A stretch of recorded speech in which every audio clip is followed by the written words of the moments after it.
Okay, so to summarize that idea, it's this is in regards to materialism in a very specific sense of the word, perhaps even materialism as Dhamma language, as used by Bhikkhu Buddha Dasa, as opposed to the common Western use and understanding of the word.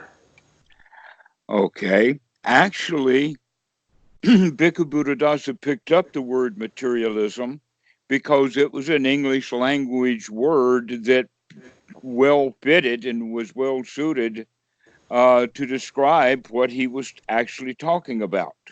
Okay. And that what he was talking about is referred to in various aspects and ways of looking at it. And I'll just sort of give you the whole show. And the first place to start is with the concept of sensual desire. Okay. Okay, and what we mean by sensual here is not the Western definition typically of the word. However, the Western definition then of sensual actually is only a subset or a small part of a bigger sensuality. Okay. Okay, and what that refers to is the atana, or the senses. Okay. Okay, so we see something and then we want it. Right. See, want, sensual desire, period. End of story. That is materialism. Seeing something or hearing about it or whatever, telling a story, getting a concept, and then we want it. Okay. We want to manifest it in the sense of man, in the sense of the hand. We want to grab hold of it. This is where it gives language like the word clinging or tanha. Right. Okay, that's what I was about to ask about. Yes, so clinging or grasping a hold of a physical object that can be sensed.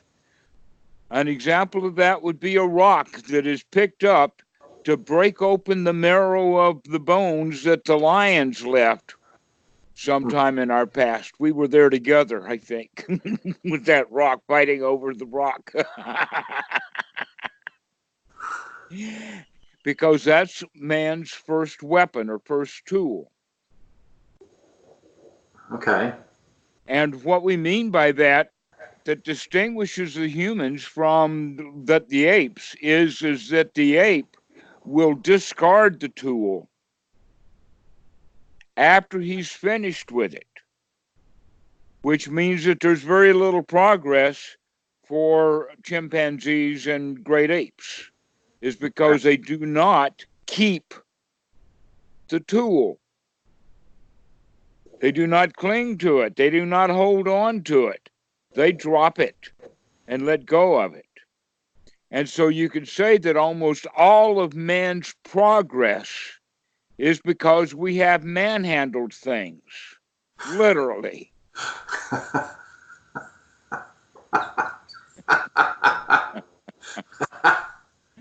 Wow.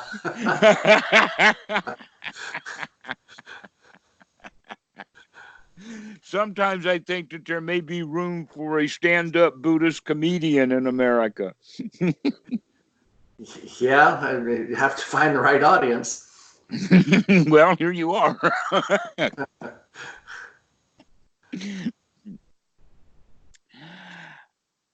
So the point about manhandling things means that we keep, hold, and maintain a set of personal belongings that started out as a stone, then it became a stone tied to a stick, then it came to banging on the stone to shape it a little bit, And off we go into technology. Now we've got bows and arrows, and eventually we keep banging on stuff and getting it hot. And then the next thing you know, we've got brass, tin, bronze, iron, and we keep bashing things together and keep getting them hotter and hotter. And now we have nuclear bombs. Huh. Well, no, that's my hum was not in reaction to that. It was the question in my mind is, okay, for a monastic, it's pretty easy. I would think, could be wrong, not having been one, but I would think it's fairly easy to sidestep that because you are required to live with robes and a bowl. But for someone who's not, and a few accessories, and okay, basically whatever was not specifically mentioned or referred to in the Vinaya in an indirect way seems subject to no for a long time, and then a little bit of yes, and then it becomes common.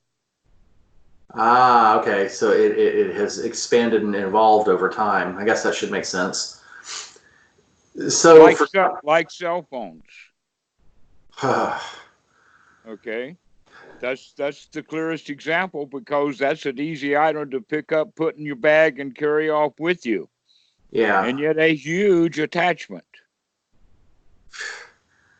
yeah. Well, there's a whole conversation there, but Actually, let's not use the word attachment. That's a Western Buddhist word. I'm going to use the word time structuring. okay, use it in context. Well, what do people do with a cell phone? Oh, okay. You just mean in specifically in reference to the cell phone. Well, I don't know if I'd even call it time structuring. I think I would call it something more along the lines of um, I'm having a hard time finding the right word for it, but people don't use it to structure their time so much as they use it to kill time, to distract themselves. Actually, within Eric Berne's concept of time structuring, that's exactly what they're doing. Okay. All right. I wasn't aware of it. I don't Yeah, know. how do you structure your time? A lot of people try to kill it. Uh, so they're committing chronicide. You can spend it in joy and Right. satisfaction. You can spend it in curiosity. Mm-hmm. And that's often what you will find with the internet is they get curious about things on the outside rather than curious about things on the inside. Ah, that's a good thing to be have in mind. Okay. Okay. But so that question was, how does somebody who doesn't have the Vinaya, how does somebody who's living just this sort of life manage to avoid that pitfall? Don't go shopping. Yeah, that's a huge help. Actually, no, it is a specific direct order from Yoda. uh, well, even if you're somebody who doesn't do a lot of that, it's still difficult to it's difficult to sidestep because it exists in a lot of really fairly subtle ways. I mean, for instance, over the last few years, something that's been said about me by Susanna is that I'm impossible to shop for because there's really not much I want, which is really true. There's very little I want. So I don't do a lot of shopping, but Here's okay, back to generosity. uh-huh. Just let me cut in right now with that. When she said that, what she's saying is, I want to be generous to you, but I am confused because I am Western minded to think that the way to be generous to you is to buy you some materialism. Right. And that you're hard to shop for. So, your answer to that, her generosity, is by showing her great gratitude. Oh, thank you, Susanna, for figuring that out about me. I think that that's a really good way to live for a variety of reasons, including making your life easier. And so I want you to have an easier life by not having to buy things for me. Okay. I will keep that card up my sleeve the next time it rolls around, which will. All right, the ace of what? No, that's the Queen of Hearts. That's what that card is. I don't know. Pick a card, any card. But still, and I'm sure there are plenty of other people like that. And probably plenty of those who have an interest in the Dhamma who are finding themselves maybe less and less interested in stuff. But for instance, the internet, computers and the internet, television, cell phones, and I'm sure there's probably a long list of things that I'm not even they're escaping my mind at the moment. So there's all kinds of subtle stuff that seems like it falls into the realm of materialism, of sensuality, of liking and wanting, and it just seems like it's almost impossible to get away from. Well, we're not asking you to get away from it. We're asking you to look at what you're doing. Okay, fair enough. Fair enough. But that's the thing. And the important thing within Paticca Samuppada that Bhikkhu Buddhadasa really looks at. Now we've actually gone fast forward well into the original talk I had planned over the moment. But in the point of Paticca Samuppada, at that level of when feelings arise, the liking, we can see there that liking does not have to lead to wanting. Just because you like something doesn't have to mean you have to want it. That if in fact it is wise liking, then it will not become stupid wanting. And wise liking, I'm going to, based on previous conversations, is being able to maintain sati so that we see it when it's happening, so that it doesn't, I guess, for lack of a better word, ripen in that wanting. It starts at liking and ends in liking. Oh, yes. I think that with you that I had told a story about an exercise, and I was wondering if you ever had done it. What was and that is go to the grocery store or to a place where you are favorite for going shopping. And on this particular trip, you take that grocery cart kind of carry-all down the aisles, and everything you see that you like, put it in the cart. I'd forgotten about that. And then at the end of the journey, or perhaps when your cart is really full, because you might start putting 2 different fans and a flat screen TV and maybe a vacuum cleaner or 2 in there.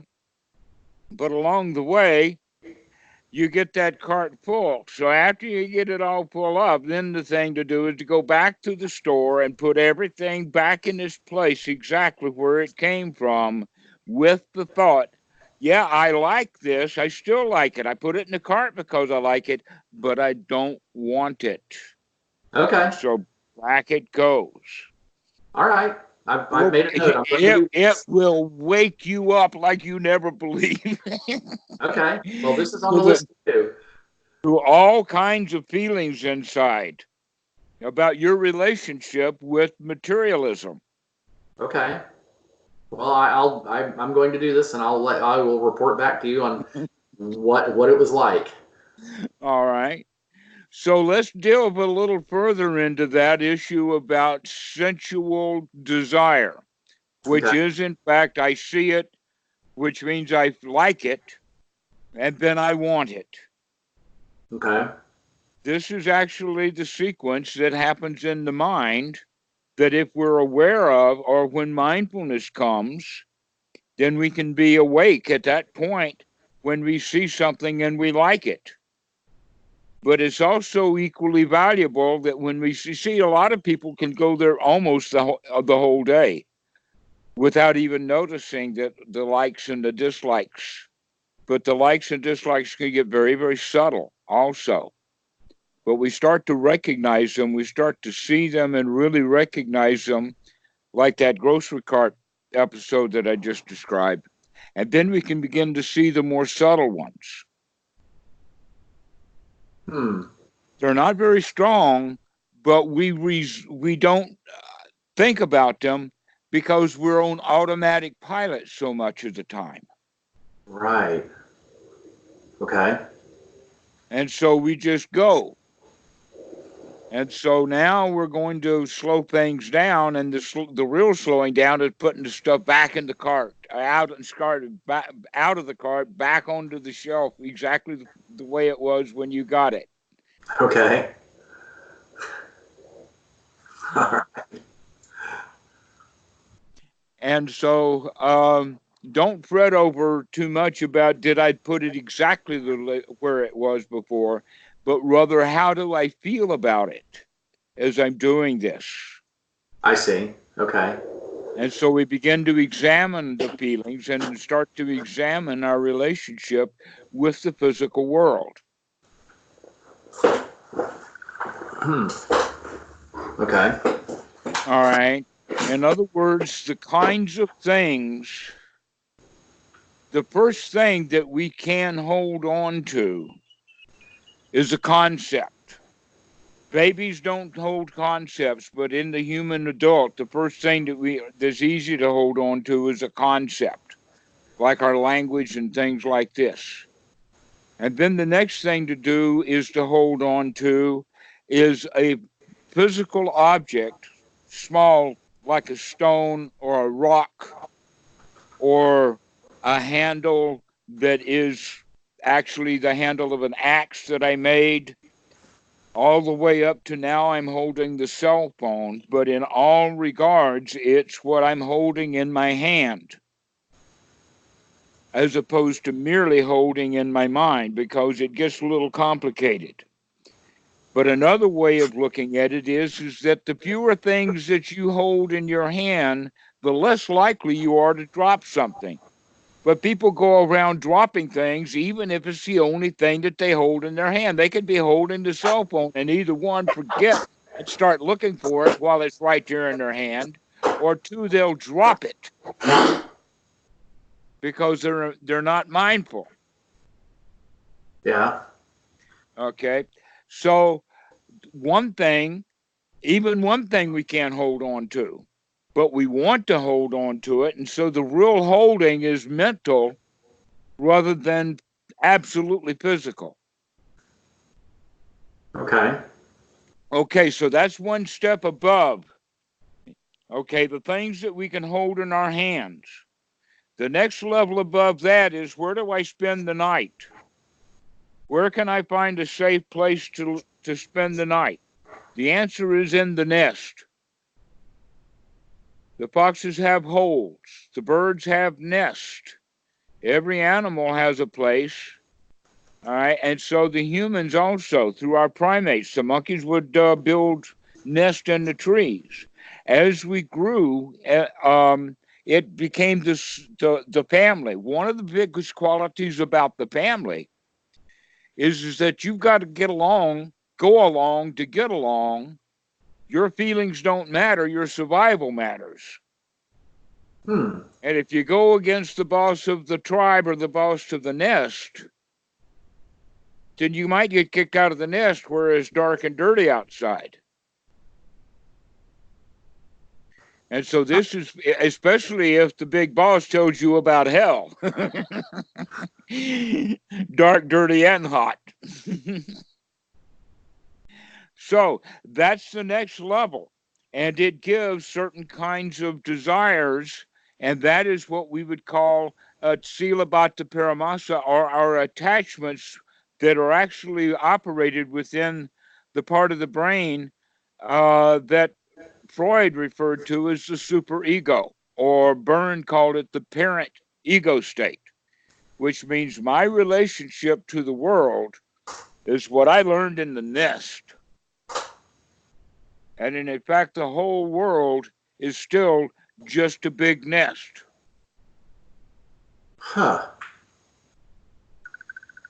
With various local different rule systems, but the thing that keeps the nest is the rules.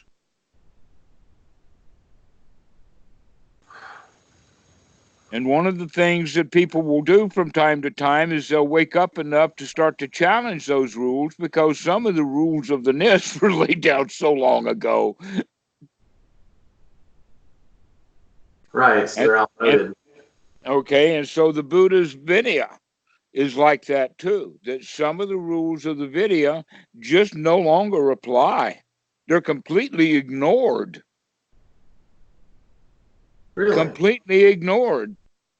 And in fact, it goes against social convention in Thailand, some of the rules of the order. Wow, that's interesting. The funniest one is how often to bathe. The Oh, Thais say we bathe anytime we want to, 2, 3, 4 times a day. It's hot outside. right. But when the Buddha laid down the order for the Vinaya, it was drought time. It was in the season where there was very little water. So how long can you go before people tell you to go?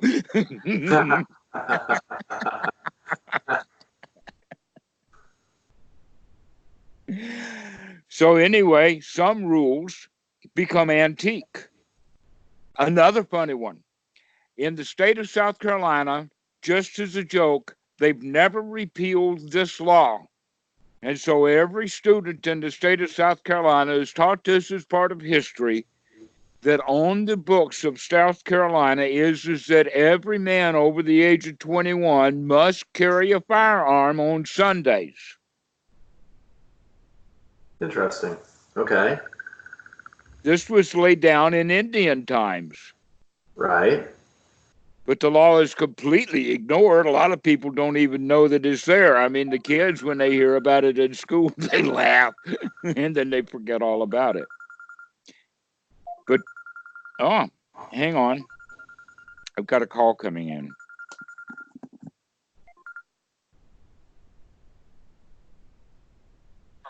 Hello, Tun.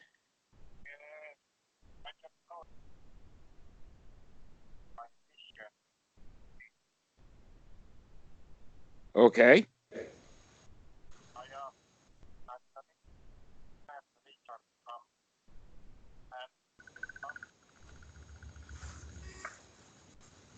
Sorry. Okay. All right. Well, I'm on a call now, so let me go and I'll talk to you later.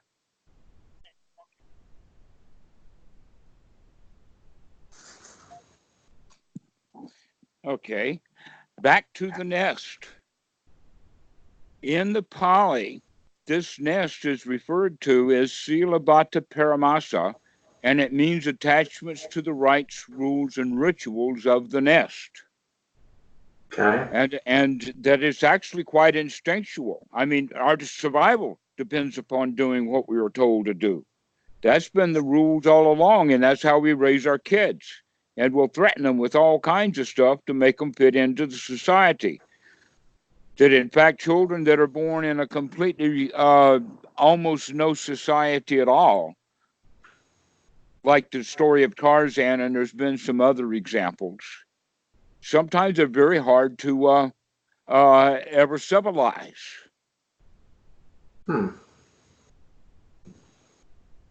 Okay.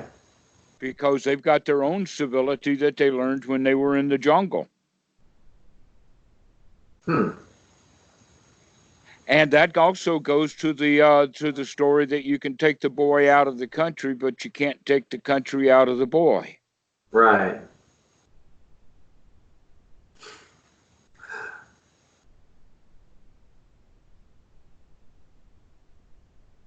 All right. So this is what the Buddha refers to as Silabata Paramasa, because you know, in fact, that the boy can come out of the country, and by doing so, and by learning, and by watching and growing up a bit, he can, in fact, leave the country behind. Although it seems like there would still be some things that are instinctual that are going to be left intact. That, I mean, it seems like some of that would remain. It depends upon how mindful he is when it comes up. I see. Okay. If he's bound to determine to not behave that way, then he will be, through his determination, be on guard to stop doing that. Right. Okay. And when he fills that basket completely full of every piece of crap that he learned in the country, now he's a Dhamma dude. What is the kind of crap that we picked up in the country? Anxiety,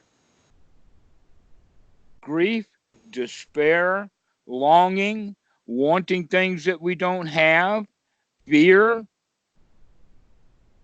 doing what we're told to do, going along to get along. In fact, doing what we're told to do, following orders, and not liking it. Right. Those two things go together, because you can do what you were told to do and like it. Yeah. But generally not.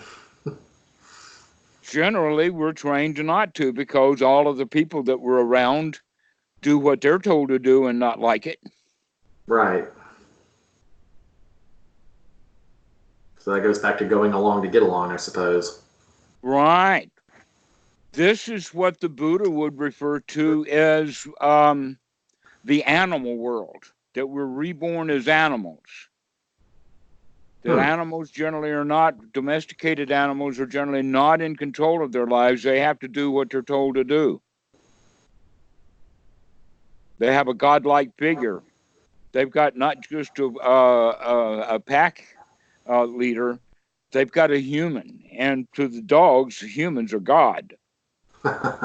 Source of all of their food and comfort and all their medical attention. And you got it. All right. The humans want such a thing too, and they don't get it.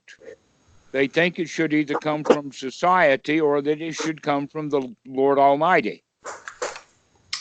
Okay. That explains. And it's really hard for us to figure out, oh, no, you don't.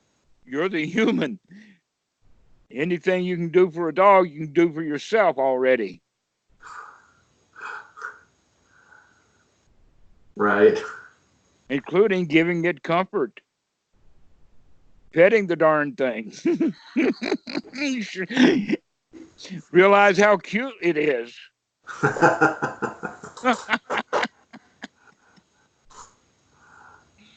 And from time to time, you have to say, down, boy.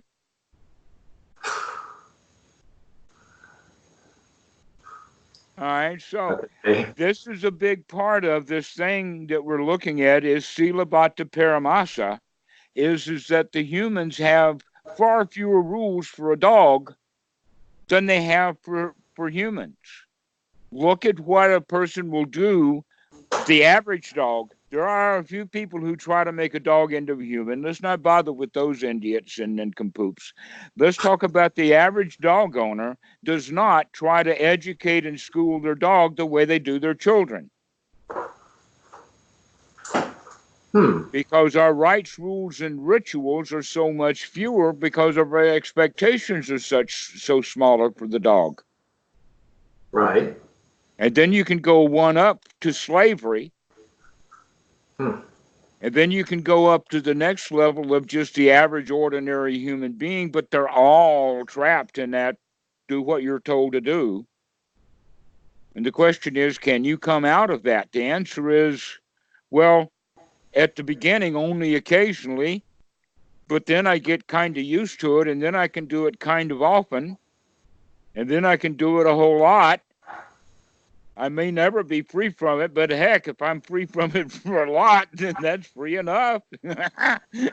I'll take that.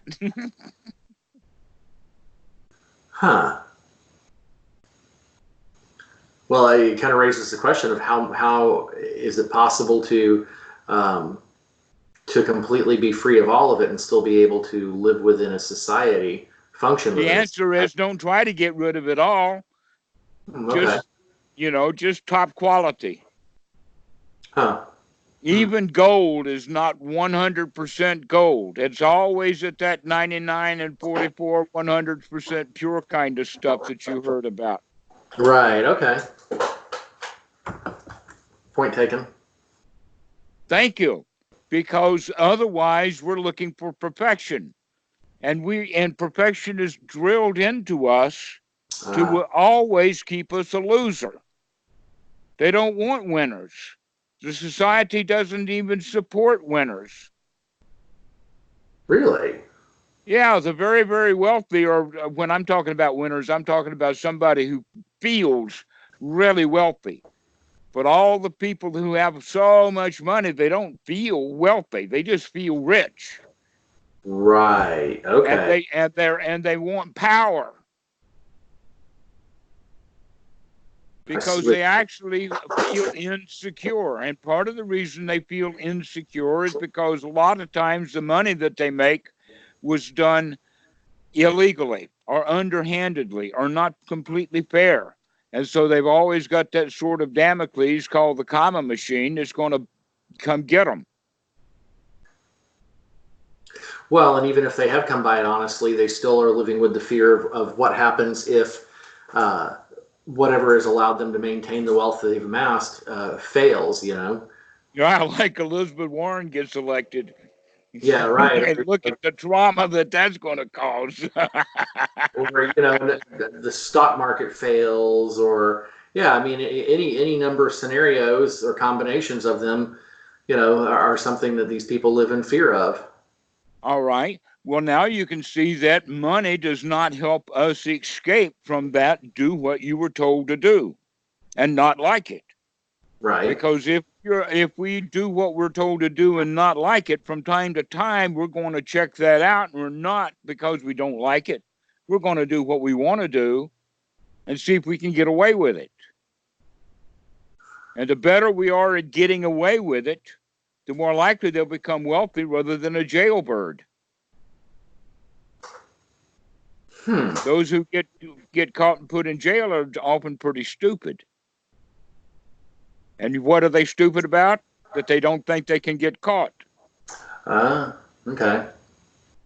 Yes. One of the funniest is this happened, I hear a real story back in the 1930s. No, it was not 30s because there was security cameras, possibly in the 90s.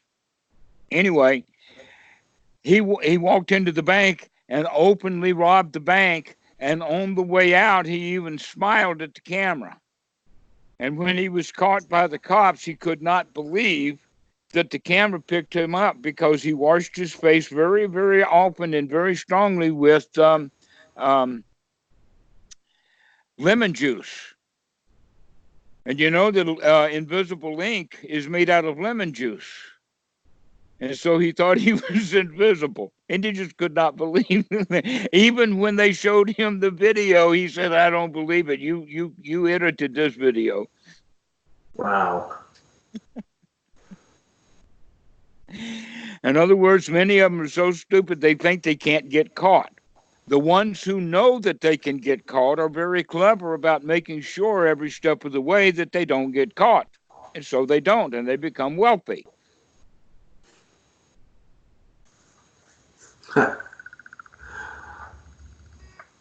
Okay. And they'll blame it on some invention or some website or something or another, but everyone who gets really wealthy is a crook. That's the only way to get that kind of wealth. And why do people want it? Because they feel insecure without it. But guess what? When they get it, they still feel insecure. Right. This is materialism. Thinking that owning that axe is going to prevent that wolf from eating me.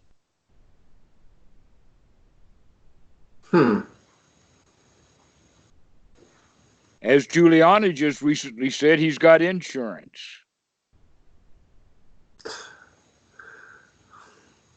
What is that? Did you rub lemon juice on your face, Rudy? Right. Yeah. Well, we'll see how that works out. Well, it's not even important. What's important is the example of materialism. and the stupidity. And most people, because they're afraid to get caught, they don't. They go along to get along, but everyone is looking for joy. Everyone is looking for success. And money does not bring that kind of success, the success of feeling.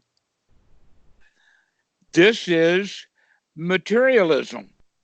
And there is even spiritual materialism, in the sense that this is a word that was coined by Trungpa Rinpoche or some Tibetan. Yeah. Okay. And the whole point is that now you have so many Western Buddhists that want and are grasping and clinging after enlightenment. And so they work very, very hard at it. They're not developing sati. They're developing a kind of a clinging. Right. Well, and that and all of the trappings that go along with it, too. Oh, wow. And the trappings, the people who sell trappings make money off of it. Well, I mean, you know, look because they're not satisfied with the money they've got, so they'll just sell some trappings. Well, I've heard about or have run into these people that you know, look at here are the retreats I go to, and they have their spiritual clothes and. Me too. I've got spiritual clothes. Spiritual birthday suit. It's not the same one. It changed over time. Well, yeah. Basically, it no longer is the smooth skin of a baby's butt. Well, in some places.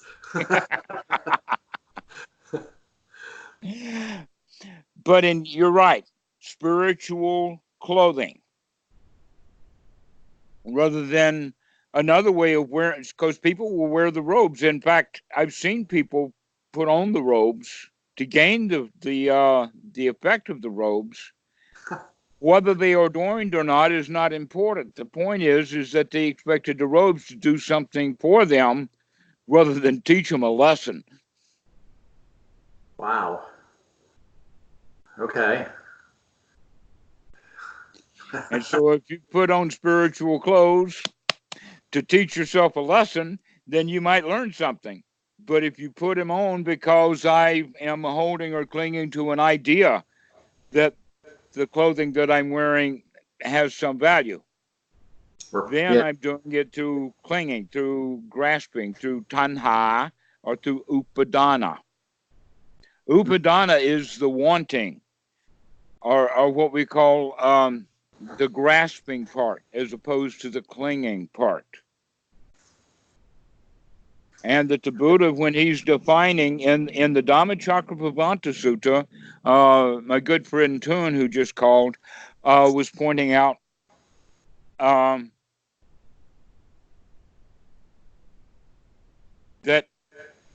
in the Dhammacakkappavattana Sutta, the actual definition of dukkha is different than it is in some of the suttas.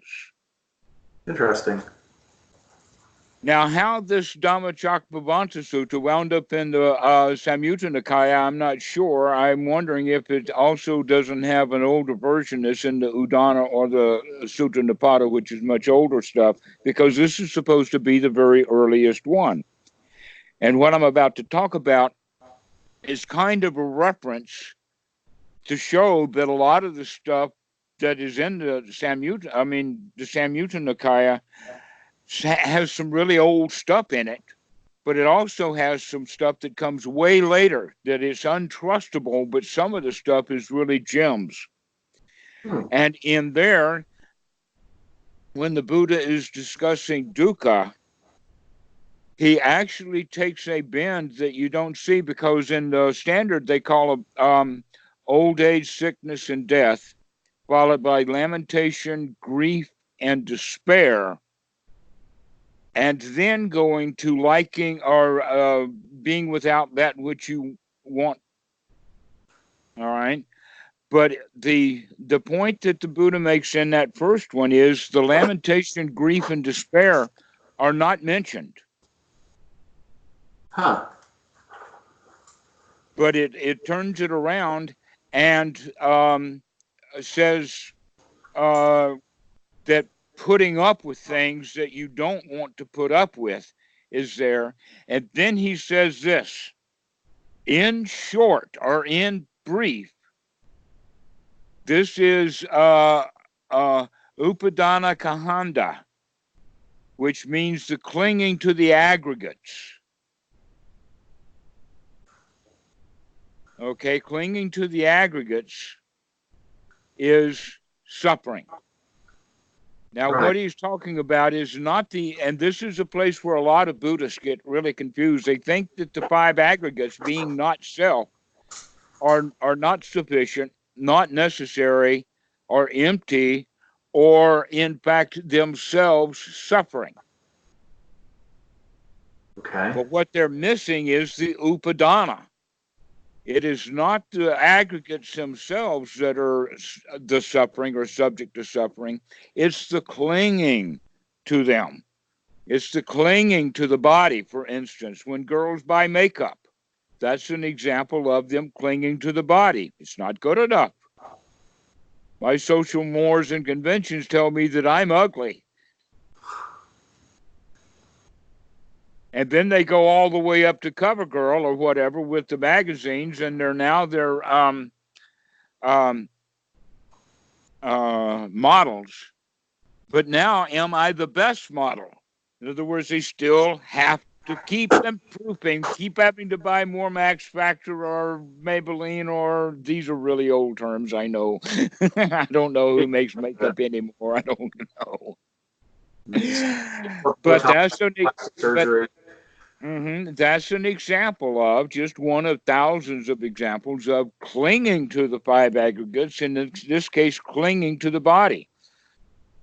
Other people will really cling to their bad feelings. An example of that clinging to bad feelings would be being racist. Hatred. Hatred is a feeling that people have that they cling to strongly. Never thought of it that way. But that's right. Exactly so. Now, here's something that humans do, going to the 4th level. We started with the internal, or just the body of the babe or whatever. Then we go to the level of holding something in our hand, the tool, the materialism. The 3rd is getting along with the nest, going along to get along. Rites, rules, rituals, do what you tell to do. And in fact, we store this in the part of the brain that Freud associates with the superego. The Buddha calls it the verbal, because it's always yak, yak, yak, yak, yak, yak, yak, laying out the rules. You go on a diet. You get up and go to work. And then the id inside is saying no to all of that, but he gets up grumpily and goes and does it anyway. While the superego is, you go to church on Sunday. You're going to go to hell. How much of that stuff have we picked up from our parents? The answer is almost all of it. Some of it we created for ourselves. Some people go really nuts by giving themselves only them rules that they can keep, and then they can snicker at everybody else. That makes them feel superior. Yeah. Hadn't. Yeah, we call them church ladies. They look down their nose at other people. They're often hypocritical also, because they apply the rules in different ways, in the sense that, well, the way that I apply it to me, I'm wonderful. But the way I apply that rule to you, you're a piece of shit. Yeah. All right. Now, where does this come from? It comes from the concept of who's in the nest and who's not in the nest. This is what the scientists would refer to as the territorial instinct. That we protect our own, we take care of the nest, we have our own tribe, but that tribe over there is dangerous. Okay. The So. other. And look how many others there are. Every time we can divide society this way and that way, we come up with a whole group of others. So the Christians have a whole lot of others, other religions and others that don't have a religion. Right. And they're all dangerous to Christianity. Right. Even Christianity can be subdivided, and some Christian churches are enemies of other Christian churches. Absolutely. In fact, the Congregational and the Anabaptist had such a row, I think it was in Boston, that they appealed to the president of the time, Jefferson, because one church was oppressing the other. This is in American history. And he didn't want to have anything to do with it. I don't doubt it. I don't find that hard to believe at all. Well, the whites burned the blacks. They hanged them under the tree. They hanged them under the bridge. And now they hire boys in blues to get rid of them, put them in prison. Or beat them up, kill them. And Donald Trump has come along and brought that out in the open, to the great joy of quite a few and to the consternation of many. And some of those that are in consternation actually were born and raised in those kind of churches, and that they're leaving. Christianity is being greatly harmed by their association with Donald Trump in the moment, and yet they cling. Look at the clinging that they're doing. They cling to him as if he was the last possible hope, unrecognizing that, oh no, this is a boat anchor, not a buoy.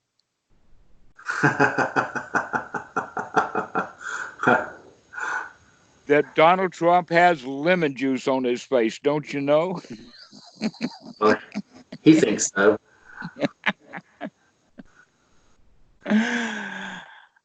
Well, that's the whole point then about these four things. One is the self, or who am I, or what is my concept of me? And then what is my relationship to the things that I can grasp and hold in my hand? Or perhaps if I have to, I can put it all in my pickup and take it to Udon Thani or something. And the next level after that is the nest, the home, and all of the rites, rules, rituals, and associations with that grow large as our tribe moves around. And so the territory itself has lost territory, in the sense that it's like the dogs. They know where the boundary is out there at the road, and they will sometimes chase somebody off the property, but as soon as they get to the road, they stop. Their job is finished. And so the humans, though, have put that walkers because of our own migrations and whatnot. But when someone reaches a new place, he is a stranger to those people, and he is an outsider. The question is, how long does it take for him to be not only considered an insider by those on the inside, but he's considered an insider of that group by other outsiders? Or is he going to get kicked out? Right. So there's that fear again. Exactly. This is not my tribe, because I do not go along to get along. If I go along to get along, then I can be accepted in the tribe. Right. And how will I survive? Exactly. And the answer is, it generally takes a couple of years. Okay. But eventually you'll be accepted as an insider. For instance, if you go to a temple, you just show up and start going every week. And it doesn't even have to be the temple. It can be the Baptist church.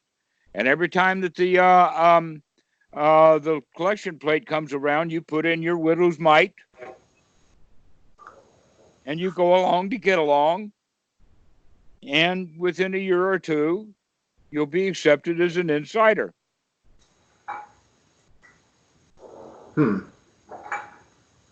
Or you can join a group of a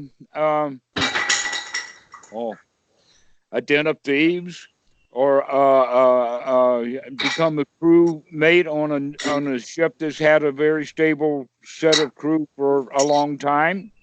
Any situation is like that. And so from time to time, we all have to deal with the fact that we're outsiders. And then we feel like an outsider, even though times have changed and we're kind of accepted by everybody else as an insider, we still feel like an outsider. So every one of those insiders in that particular troop or church or whatever, unless they were raised in that church, if they came to that church as an adult, they'll always feel like an outsider. And when it gets right down to it, other people will start to agree with that too. This is instinctual. It's built right into the human being that you're either one of us or you're not. And if you're not, you're dangerous.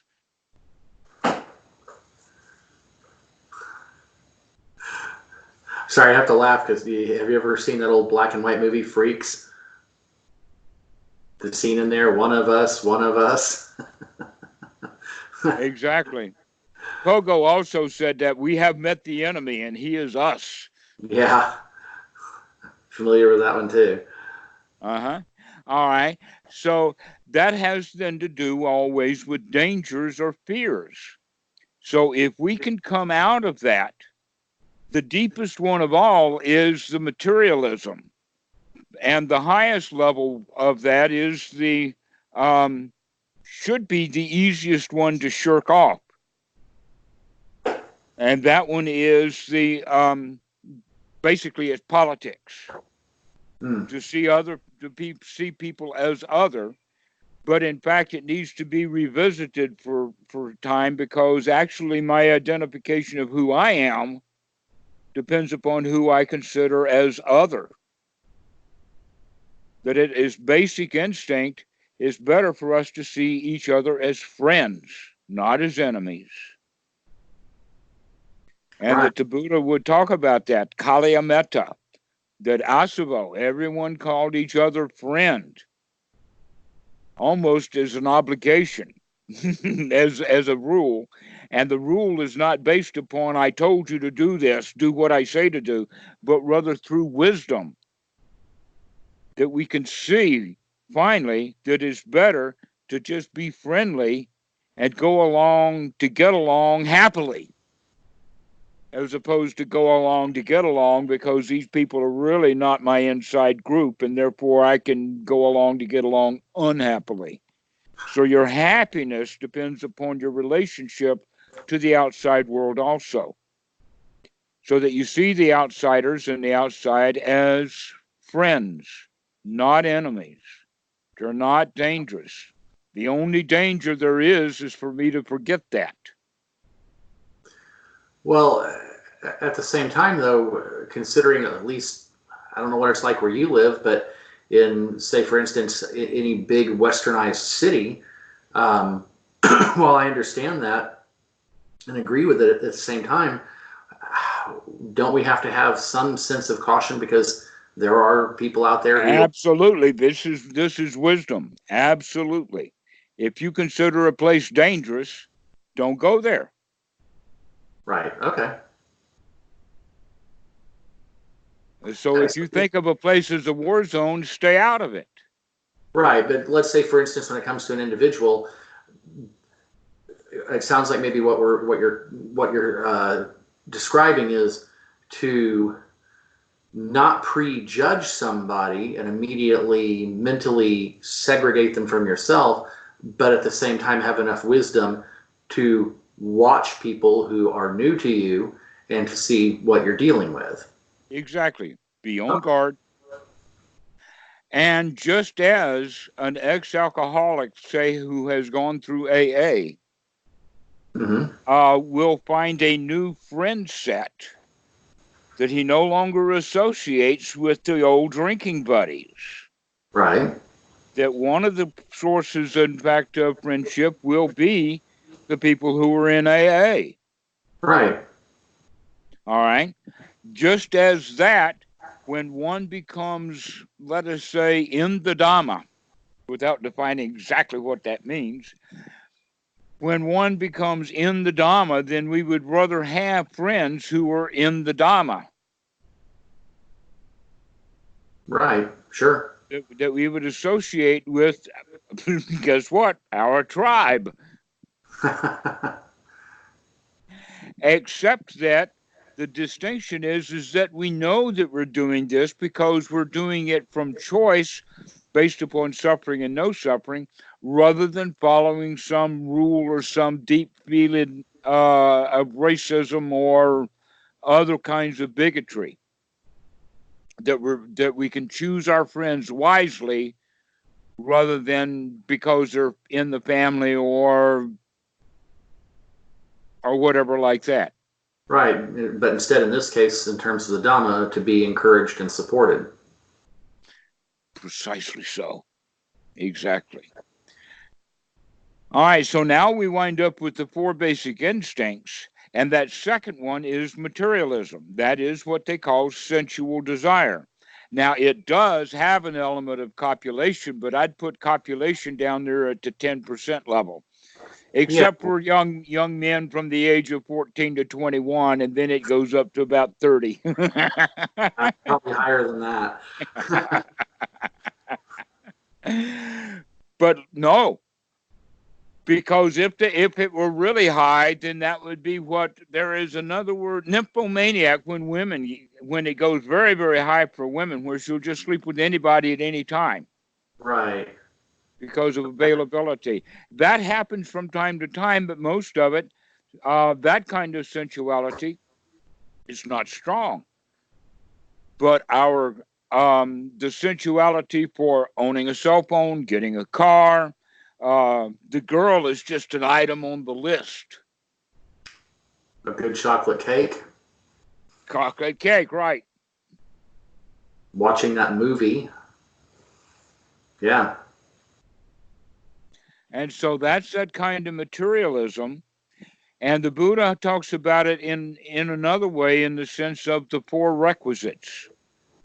That basically what we need are requirements. These 4 requirements would be adequate shelter, adequate food, adequate clothing. I rest my case on that one. And adequate medicine. And if we have the adequacies that we need, and by the way, many, many monks are traditionally well known to go without medication, that the lay people will get the monk to the hospital before the monk asks to go to the hospital. Huh. If he's a good monk. Because he can say, hell, I can put up with that tumor. Look what a big tough dude I am. Never mind, start again. And they do that.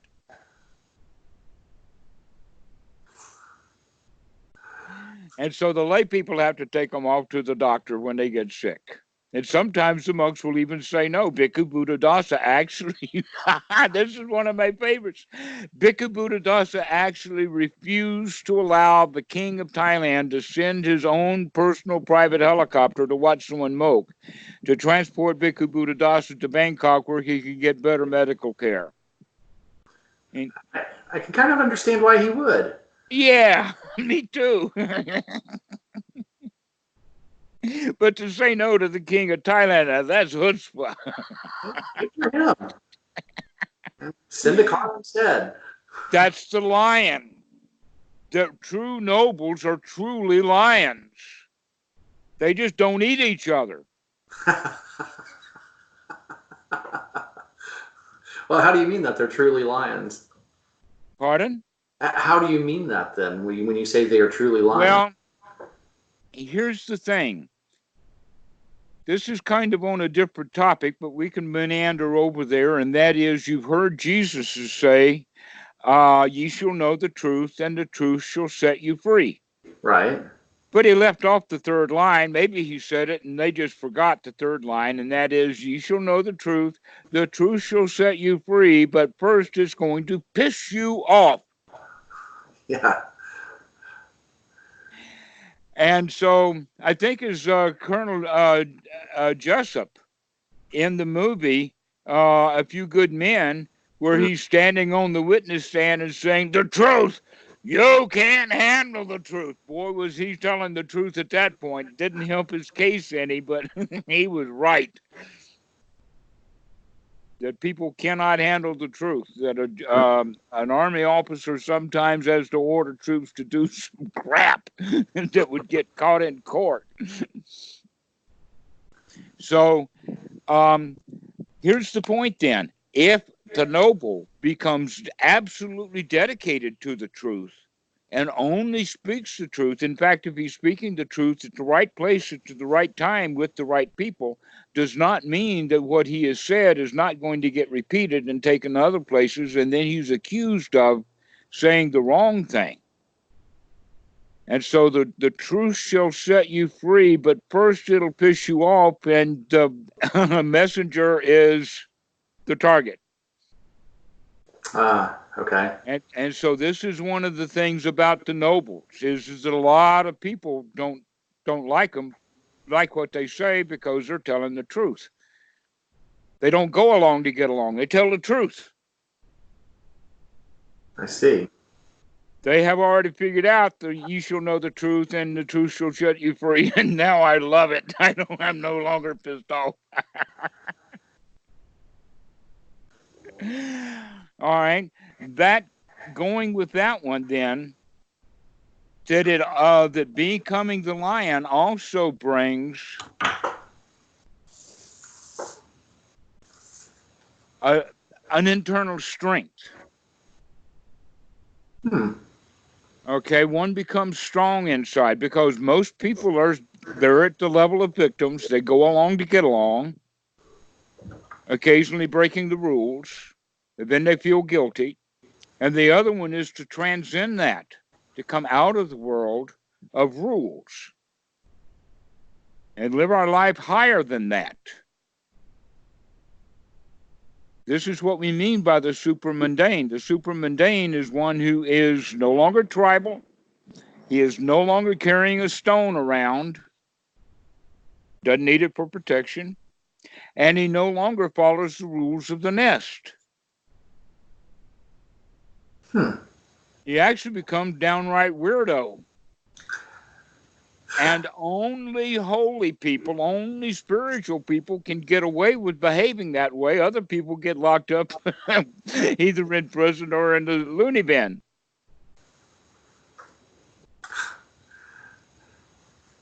But if you have an era of holiness, oh, well, I only teach the Buddha Dhamma, then I can get away with saying the most outrageous but true things.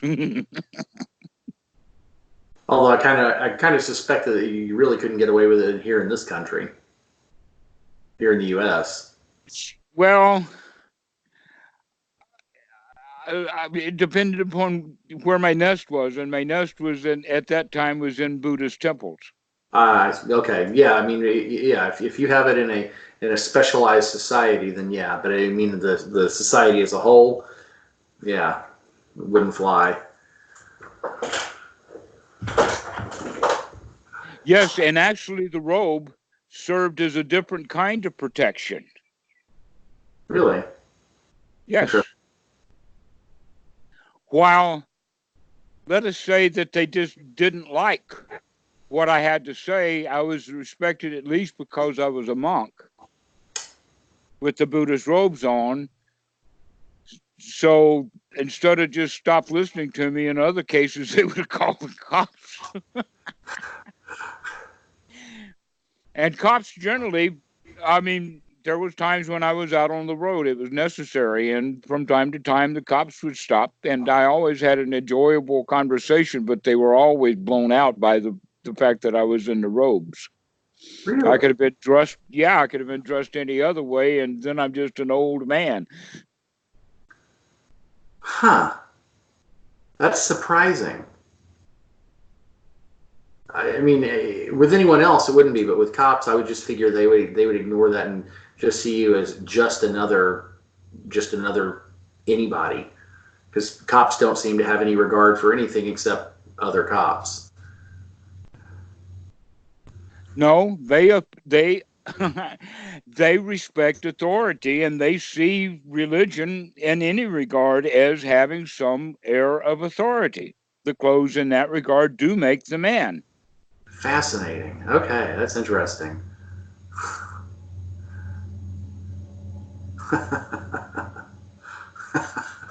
Sorry, I just entertained the idea of going around in robes as an experiment just to see what would happen. It depends upon how you act and where your sources are. You might get locked up. Yeah, I can see that. I would not rely upon Susanna to vouch for you either. Him, I don't know him. No, you got to understand, Susanna's a weirdo just like I am. So she is not at all a normal woman. So no, she would. In fact, just as an aside, she knows a group of, or she's associated with a group of people.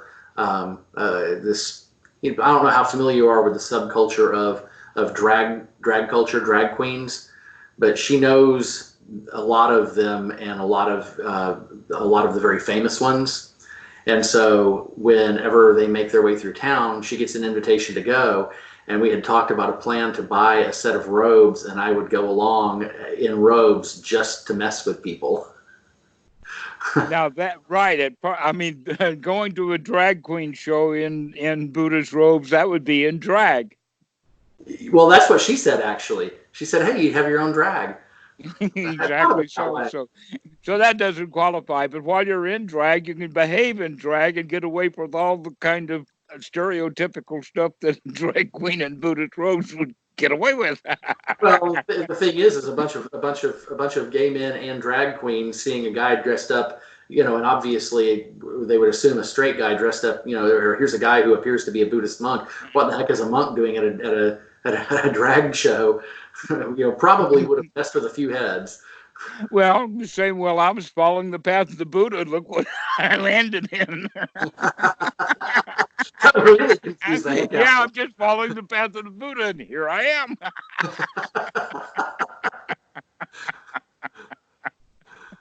Oh man. Anyway, I didn't mean to digress. No, that's okay. Going back then to this quality of materialism is that it's actually good to see our relationship to material things. And mostly we don't really pay attention to our relationship to it until it breaks. Yeah. Yeah. When we lose it, then we realize how much we cared for it. Or the dependency. So in other words, for most people, the grasping and the clinging is okay as long as the cell phone operates. But now that I'm clinging to something dead and it doesn't work anymore, now I've got to deal with the feelings about that, and most people do it unmindfully. And there is, by the way, a sutta. I won't go into it in depth right now, but there is a sutta that the name of it is grief comes from those who are dear. Okay. Why? Because anyone or anything that is dear to you, you're going to lose it. Right. And it's going to cause grief. Even the son having an argument with his dad. The dad is in grief. Why won't this kid do what I tell him to do? I'm the boss here. Right. I run this nest. This nest is mine. That's a really good thing to keep in mind.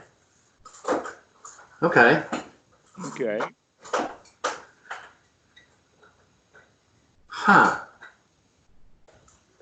Well, even without getting into that sort of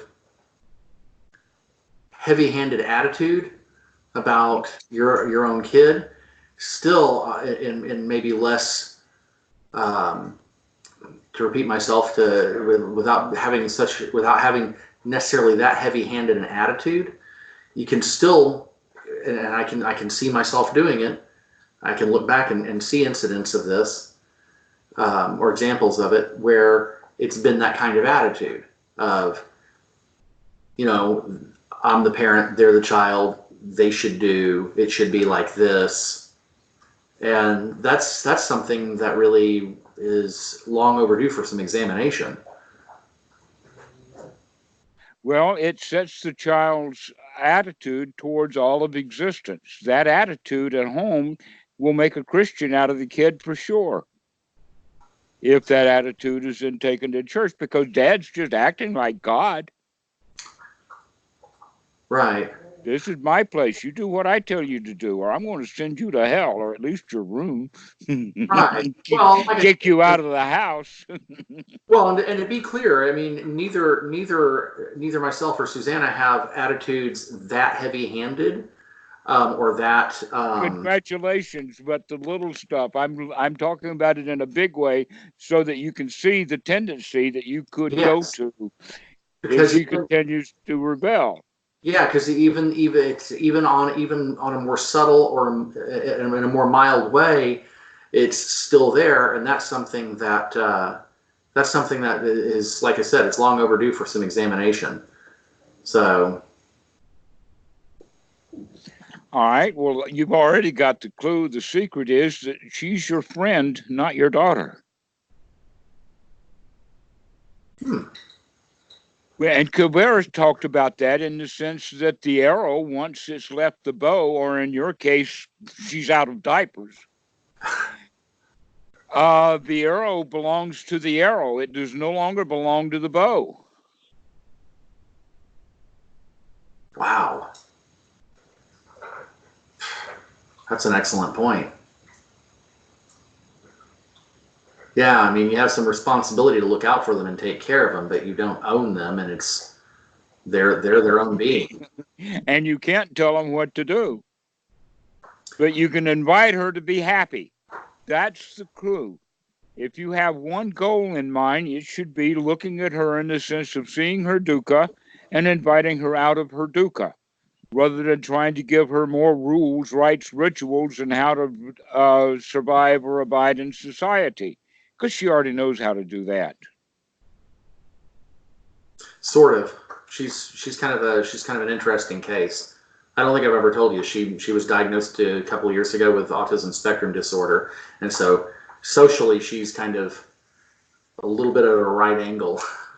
It doesn't matter what labels the doctors give her; she can still be happy. Sure, absolutely, I agree with that. I say that because for so long we watched her interacting with other kids, and like, what's not working here? And for a long time we didn't know what was going on, and you had someone else to use your words, and I agree. Give her a label, but still, it's a useful label in terms of, and go, okay, well, so now we understand some of this quirkiness.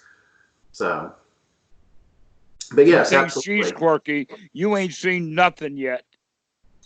Wait till you give this quirky kid some Dhamma. The attempts are being made. It's it's something that comes up. We talk about it. I'm at appropriate opportunities. I'm trying to put it in there. So, well, watch out. She may become so quirky that the people in Thailand will be bowing down to her, and in America they'll lock her up. We'll deal with that day if it arrives. Well, when it does, please, I'll send her a ticket. I've got just a place for her. Well, the good news is if there's any inclination, it's probably more that way than anything else, because I've basically ruined Christianity for her. So it actually ruins itself. You don't even have to talk about it. Kitty, for instance, now at the age of 7, she's about to have her 7th birthday, and the only thing she knows about Christmas is that in Tesco, the checkout clerks wear Santa Claus hats. The red with the white little tassel. Yeah. Well, it's a little different in the West. I mean, in the West, you actually have to actively kind of. I've referred to it as inoculating her against it. So don't laugh at it instead. Let her inoculate herself. Hmm. You can talk to her about, look at how the stores manipulate people into being greedy. Oh, That Christmas is 100% materialism. Isn't that a yeah. joke? I mean, believe me that this has come up every year for the last since she's been old enough to understand. And actually, I kind of started on it before she was old enough to understand, but now that she's old enough to understand, it's definitely, in fact, it's already started this year. I mean, those conversations have been happening. She's aware of it. She sees it. Excellent. The truth shall set her free, but it's going to piss her off too sometimes. It has. She gets a certain degree of righteous indignation over it. She was doing it the other day. She saw the neighbors across the street putting up their Christmas stuff, and off she went. I didn't say anything. It was entirely hers. Now off she went. Wow. 12 years old, and can I get you a soapbox? She's 12 now. That shows, because when you first started calling, she was 9. So she's still 9 to me, but she's 12 now. I'll have to readjust my calendar. Right. Tuesday's now age 12. Yep.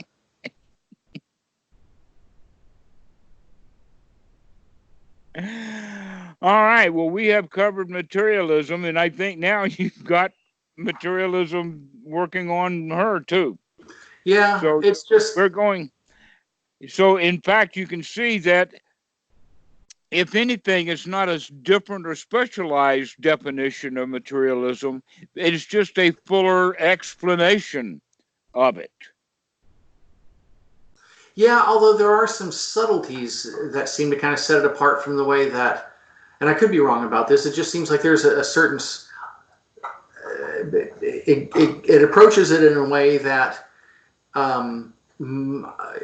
typically, well, prior to exposure to the Dhamma, I never really heard or encountered any discussion of materialism quite from this angle. So, usually it sort of gets at the level of acquisitiveness, and it never really goes beyond that. Well, this is just going a little bit deeper, right down to the instinctual level, to recognize that this is deep stuff. This is in our genes. This is programming this is BIOS kind of programming. This is deeply buried into our operating systems, and so we have to be on guard for it. You can almost think of the operating system as nothing but a collection of viruses. And we're operating with a virus-prone system, and so when we catch these viruses coming up, we need to see them, to recognize them. And so that if I understand you correctly, is the only real antidote to this materialism is the mindfulness, the sati, the paying attention, being on guard. Precisely. Okay. Because the reason this came up is because over the last week or so, it's just become really clear to me how mired in it I am. And it's you don't like it. You shall set you free, but first the truth's going to piss you off. What do you say piss me off? It was just kind of disturbing, Just kind of disturbing to see. I mean, the thing that I wonder is, how much crap can I get rid of? The answer is, can I get rid of this crap right now? That's the right question. Stop being so future-oriented. Stop looking at it as a goal to achieve and say, hey, I don't have to deal with this right now. I can be happy right now instead. Well, I agree with you. I see your point, but at the same time, I can't help but feel an inclination to start to see how much of the material stuff in this house we can just let go of. Give it away to someone else. Or not. Depends upon who else in the house. I mean, it would not be a good idea for me to carry half a kitty's belongings, put them in the truck, and go try to give them away someplace. That would not be a wise choice. No, but I mean, even and keep in mind, this may sound kind of wacky, but we don't have quite the level of stuff that your typical American does. But even Susanna has said something about, we've accumulated some stuff. I'm kind of thinking there's a lot of stuff here we don't need and we can just get rid of. Precisely. Mm-hmm. Well, guess what? We can also think of it like that is that because materialism is so close to the basic instinct, the most basic instinct of all is self-preservation instinct. And materialism is right there very close to it. That is our basic survival issues. And when we realize that we don't need something to survive, then through that wisdom, we can throw it out. All right. So, this is the idea that I would use to think about that materialism and getting rid of the stuff that you no longer use. We can think of that as also our attitudes, our beliefs, in that regard too. So, in the sense of the kitchen, taking out the trash is a good idea, because if you don't take out the trash in the kitchen, your kitchen is going to be stinky, it's going to be smelly, and it's going to be full of garbage, and it's going to be hard to maneuver. Well, guess what? The human mind is just like that. That's a description of the human mind. And so we need to learn to take out the garbage. Well, when do we take out the garbage mentally? When we see it. Okay. Right then in that moment. I see you now. Out you go. And we keep practicing that over and over again, and we begin to make some space in the mind. Just like we'd make space in the kitchen. Because all of the thoughts, feelings, attitudes, concepts, etc., like that, do not give us the security. That our security comes through knowledge, and that knowledge is the knowledge of success. Practicing anapanasati over and over again until you get to the point that you can say, I can do this.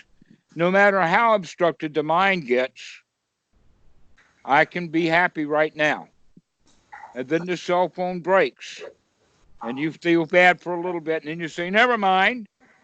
I didn't really need that cell phone, or I can replace it easy. There's no reason to feel bad because my attachment is not to that cell phone.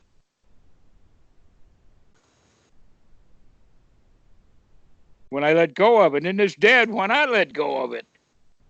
That just proved that it was not mine. And so we can throw it out happily, and we can say, aha, I caught myself about to feel bad about that busted cell phone, but I'm free of those kind of feelings. And I can happily go down and buy another cell phone or not. The choice is mine. But right now I choose to not feel bad when this cell phone just broke, or my daughter just argued with me, or... Yeah. Good point. Or anything. Okay. Or anything. That's right. So the basic teaching of the Buddha will actually fit in every case. That's one of the qualities of it being noble, is that it always works. It's worked since before the Buddha. It's worked throughout the time of the Buddha. It's been working ever since that time. And darn it, it works right now, too. Dukkha Nirodha. You see the dukkha, you come out of it. I see the cell phone broke. So what? I do not have to feel bad because the cell phone just died. I've got to stop clinging to that cell phone. Okay, I'm not clinging. Isn't that marvelous? I just unclung to that cell phone. But what is it we're really clinging to? Because you even said it a moment ago that it's not the things that themselves that we're clinging to. So what is it we're really clinging to? The sense of self, the sense of not only is it dangerous for the cell phone to die, but I'll die too. It brings fear as well. Okay, yeah, I can recognize that in my own experience, that sense of somehow being threatened. Mm-hmm. Okay. Just like when Tuesday argues with you, you feel threatened. Yeah. And yet she's not holding a knife. She's just not even threatening you. She's threatening your authority, your idea of who you are. Huh. Or probably more accurately, threatening the sense of being able to manage. Like, okay, well, if she's not going to do what I need her to do, then how will I be able to make sure that things get done the way they need to get done? How will The I answer is your job is not to make sure everything that needs to be done gets done. Your job is to help her to become happy. That's materialism again, is doing stuff that needs to get done. Who's decided that? Hey, that's a very good question. I think that goes back to the comment you made earlier about a lot, most of it comes from our parents. I have a feeling that I have a pretty good idea who specifically that comes from. Mm-hmm. So, because that sounds like my mom. That sounds very much like my mom. I'm glad you looked at that. So when Tuesday argues with you, you don't have to be your mom. That was the authority figure. That was it. I just said that. You just put a name to it. Right. Interesting. Okay. Okay. Well, now it's going to be an interesting experiment to not be my mom in those circumstances. Congratulations.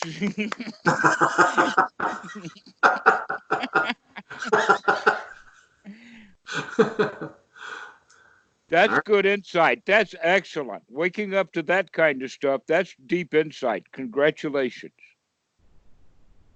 Well, I'm sure it'll be something that will take sustained practice.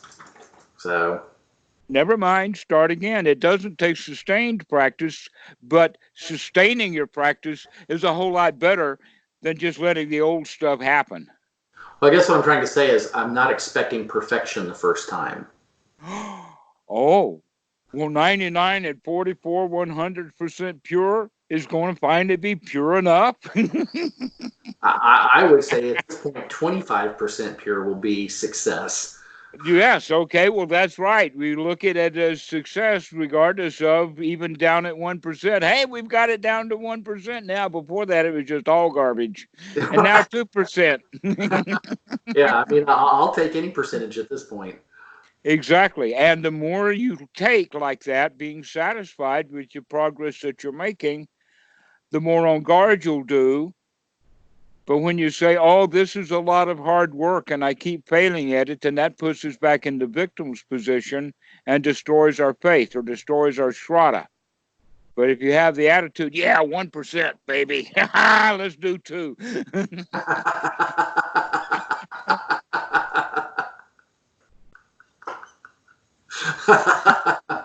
I'm going to be on guard now. We're going to do 3 tomorrow. All right. Heck, even 2.5 for that matter. Okay. Whatever I can get. Excellent. Well, we'll leave this now because we've been at it for about an hour and a half. Yeah. And I think that we've pretty well covered materialism. Okay.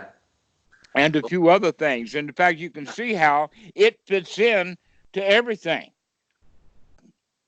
That this is a unit. Our materialism is the same thing as our belief systems and our attitudes about others.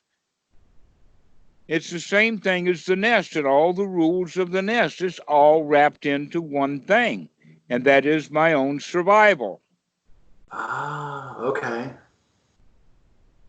Huh. And the answer is you're not going to survive. Ha ha ha. The truth will set you free. No one gets out alive.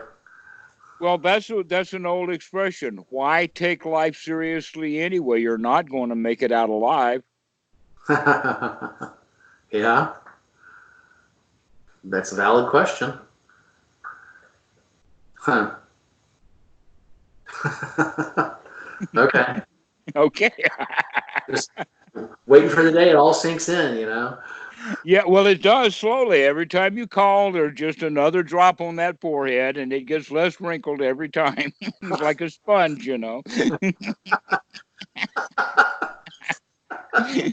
Right. Okay. Well, thanks for the laughs. Good laugh. Right. And right. I like your breathing too just now. That's very telling. Oh, really? Yes. An Anapanasati teacher looks for those long, deep breaths with a good sigh as an out breath. I mean, don't you remember the movie I say you? I remember. Kung Fu Panda 3, where the pandas are sitting on the porch and the father is teaching his son how to do a Kung Fu Panda sigh. No, I guess I will have to watch that. I'll have to watch it with Tuesday. Okay. So, That's the movie where he makes it back, that he figures out that he's no longer the son of a noodle selling duck. okay. That's what he finds out. He's got a real father, a real panda, and in that group, it's a different kind of kung fu. That the pandas, and if you'll notice, pandas, they've got their own kind of kung fu. They yawn, and they lay about and do kind of nothing. And that's the life of a panda. Good food is everyone. And so the Kung Fu Panda comes to learn from his father how to sigh. That's the first lesson.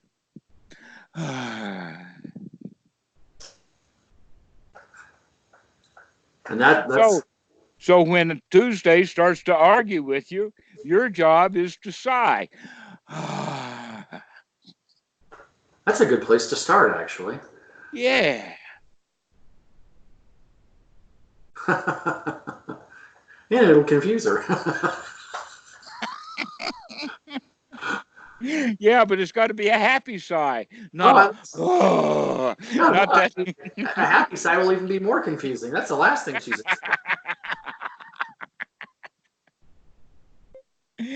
Excellent. We'll go for it. We'll see what happens. Give me a call and we'll review this. Okay.